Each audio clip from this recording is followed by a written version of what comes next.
ছেলেদের একটা চোখে পড়ার মতো স্বভাব আছে। মন থেকে ভালোবাসায় কেউ যখন চলে যায়, যে কোনো অজুহাতে, যে কোনো কারণ দেখিয়ে, তখন সেই ছেলেটা বা মানুষটা বহুদিন একা থাকে। কিন্তু মেয়েদের বেলায়, সিংহভাগ মেয়েদের বেলায় দেখবেন তারা একা থাকে না।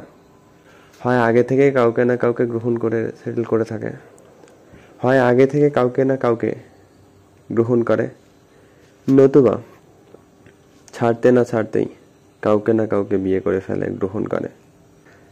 সত্যি বলতে কি, ছেলেদের নীতি নৈতিকতা, মূল্যবোধ কিংবা বিকল্প না চাওয়ার প্রবণতাটা মেয়েদের থেকে অনেক বেশি। আর বেশি বলে সম্পর্ক ভাঙার পরে, বিশেষত মন থেকে ভালোবাসার সম্পর্ক ভাঙার পরে বিয়ে না করা, সারা জীবন একাকী থাকার মতো অসংখ্য পুরুষ মানুষ আছে। কিন্তু বিয়ে না করে, সম্পর্ক ভাঙার পরে বিয়ে না করে আছে এরকম মানুষের সংখ্যাটা খুঁজেও পাবেন কিনা সন্দেহ আছে।